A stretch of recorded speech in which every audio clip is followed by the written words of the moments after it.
താമരശ്ശേരി അമ്പായത്തോടിയിൽ ലഹരിക്കടിമയായി ഭാര്യയും മകളെയും ആക്രമിച്ച കേസിൽ ഭർത്താവ് പിടിയിലായിട്ടുണ്ട്. പനംതോട്ടിൽ നൌഷാദിനെയാണ് അറസ്റ്റ് ചെയ്തത്. കൊലപാതക ശ്രമം, ഭർതൃ പീഡനം, ജുവനൈൽ ആക്ട് എന്നിവ പ്രകാരമാണ് കേസ്. മുഹമ്മദ് ഷഹീദ് നൽകും വിവരങ്ങൾ. ഷഹീദ്, വലിയ ഞെട്ടലോടെയാണ് ഈ ദൃശ്യങ്ങൾ ഇന്ന് കണ്ടത്, വാർത്തകൾ കേരളം അറിഞ്ഞത്. ഇപ്പോൾ ഇവിടെ നിന്നാണ് പ്രതിയെ പിടികൂടാനായത്. ശക്തമായ വകുപ്പുകളാണോ ചുമത്തിയിരിക്കുന്നത്? അത് തീർച്ചയായും വളരെ ക്രൂരമായ പീഡനമായിരുന്നു യുവതിക്ക് നേരെ, നെസ്റ്റയ്ക്ക് നേരെ നടന്നത്.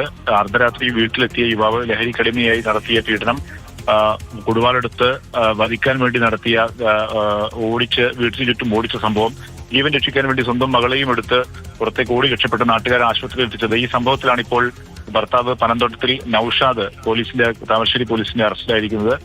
പോലീസ് ഇവിടെ വെച്ചാണ് അറസ്റ്റ് ചെയ്തതെന്ന് വ്യക്തമാക്കിയിട്ടില്ല.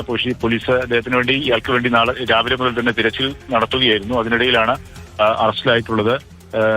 വധശ്രമം ഉൾപ്പെടെയുള്ള വകുപ്പ്, അതായത് ഭർതൃപീഡനം, കൊല്ലാൻ വധശ്രമം, ഒപ്പം തന്നെ മകൾക്ക് നേരെ ആക്രമണം നടത്തിയതിനെ തുടർന്ന് ജുവനൈൽ ആക്ടും ഉൾപ്പെടെയുള്ളവ ചുമത്തിയാണ്, ജാമ്യമില്ലാ വകുപ്പുകൾ ചുമത്തിയാണ് പോലീസ് ഇപ്പോൾ കേസെടുത്തിട്ടുള്ളത്. ആ കേസിലാണ് ഇപ്പോൾ നൌഷാദ് അറസ്റ്റിലായിട്ടുള്ളത്. ഇയാൾ 13 വർഷമായി ഇവരുടെ വിവാഹം നടന്നിട്ട് അതിനുശേഷം പിന്നീട് കൃത്യമായും മദ്യലഹരിയിൽ അടിമപ്പെടുന്ന സാഹചര്യമാണ് ഉണ്ടായിരുന്നത്. തുടർച്ചയായി കുറെ കാലങ്ങളായി യുവതിക്ക് നേരെ മർദ്ദനം തുടർന്നിരുന്നു. അപ്പോഴൊന്നും യുവതി പരാതിപ്പെട്ടിരുന്നില്ല. പക്ഷേ ഏറ്റവും ഒടുവിലാണ് ഇപ്പോൾ ഇന്നലെ ഈ അർദ്ധരാത്രിയിൽ സംഭവം ഉണ്ടാവുകയും പോലീസ് ഇപ്പോൾ പരാതിപ്പെടുകയും കേസാവുകയും ചെയ്തിട്ടുള്ളത്. ശരി, മുഹമ്മദ് ഷഹീദാണ് വിവരങ്ങൾ നൽകിയത്. താമരശ്ശേരിയിൽ ഭാര്യയും മകളെയും ലഹരിക്ക് അടിമയായി മർദ്ദിച്ച സംഭവത്തിലാണ് ഇപ്പോൾ പ്രതി പിടിയിലായിരിക്കുന്നത്.